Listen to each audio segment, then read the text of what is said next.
Okay, we're meeting today to discuss potentially expanding our shoe line to include basketball shoes. Converse has had a great thing going for them when they have Larry Bird, Magic Johnson, and a lot of people are buying their shoes now. It's taken away from our sales. It's hurting our profitability. We need to do something like this. Oh, exactly. I think we should copy their marketing plan. We should grab Charles Barkley, John Stockton, Akeem Olajuwon, and we should definitely advertise around them. Have them wearing our shoe on the court. It would look really good for us. It'd get our name out there. We'd get a lot more sales figures, a lot better sales figures. I think that's a great idea because these guys are going to be the next superstars coming to the league. We can't go out and grab somebody who's already a big name like Larry Bird and Magic exactly. Johnson. If we get them while they're young, give them some minor deals, it should definitely work out for us in our favor. Converse, we can't just grab them, just the stars when they become a star. We got to get them while they're young. Well, let's bring in Sonny Vaccaro. He's really good at this kind of thing, and he knows a lot. He'll probably help us out. All right, let's bring him in. Come on in. How you guys doing? How's it going, son? Hi, Sonny. Pretty good, you? How's it going, son? Pretty good. I hear you have a great new strategic planning for marketing, how we're going to do this. Yeah, I Some do. new idea. What are you guys thinking in regards to your new basketball shoe line?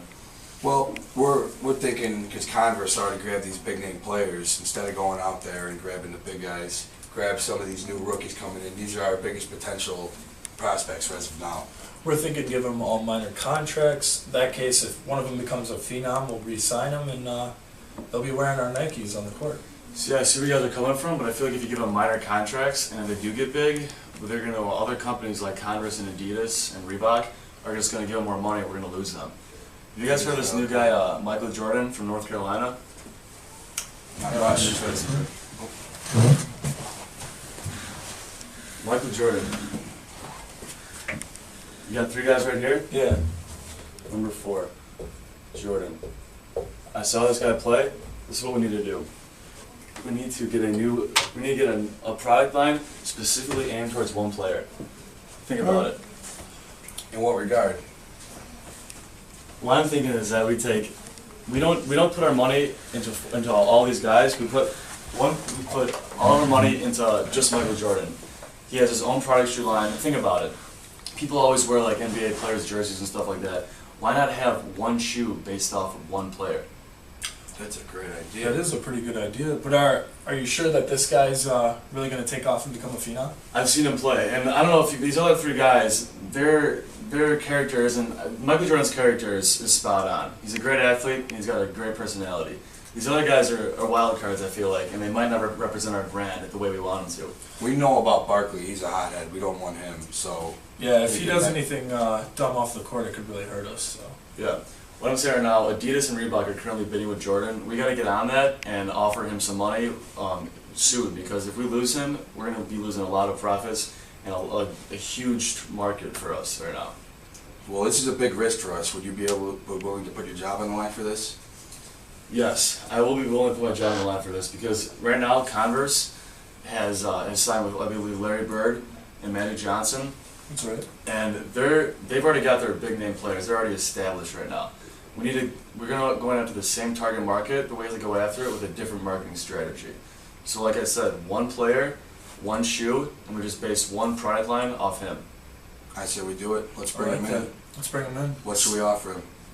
I was thinking about this, maybe $500,000 for the initial contract, and we'll also give him a cut of the profits.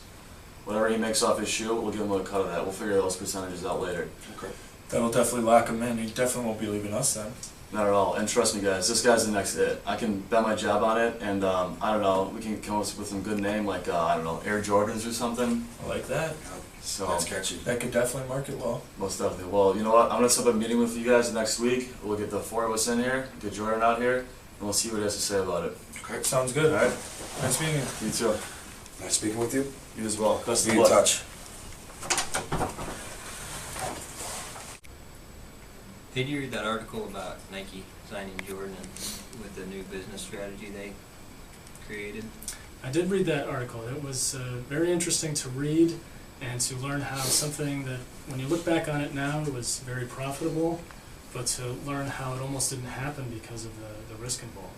Yeah, you see how their sales started at 900 million and ended up at 9.19 billion after Michael Jordan was just finishing his 5th NBA championship. Right. You know, I mean, you read those stats about how much they made. It obviously turned out okay for them. You know, it's kind of interesting to think how, you know, a lot of companies now with the endorsement deals, everyone's trying to maybe find the next Jordan to tie the product to. Yeah, but then you hear about Michael Vick, Tiger Woods, that one screw up just ruins it for their whole promotion of the products that they have Right. signed for, and then end up going reflecting back on Nike or anybody that they signed with. Right. They don't want to, you know, they kind of lost because of what happened in their personal lives. You know, they lost some of their endorsements because companies don't want to have it reflect negatively. So nowadays, you know, companies, while they're trying to look for as much profit as they can through endorsements, they're a little, you know, they're not sure they want to throw all their eggs in one basket anymore, maybe kind of like what Nike did. Yeah, but then as we learned in class, they're hitting the same target market, throwing their eggs in one basket. They got to come up with a new idea to hit that target market, maybe come up with new marketing strategy, different plans to make more money. Right, kind of distinguish themselves from their competitors at the time. You know, I mean, another way it even relates to marketing is, you know, it's almost a form of sales promotion where they're kind of asking Jordan to, you know, by tying him to their product, you know, they're wanting him to promote the product and increase sales. And it's also kind of a form of personal selling because they're, you know, they're basing it on his image, his personality. They're kind of building it all towards him.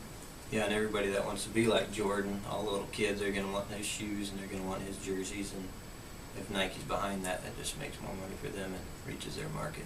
Right. Another thing, you know, we learned about in class was, you know, the risk involved, because Nike was kind of doing something new by basing everything around just Jordan.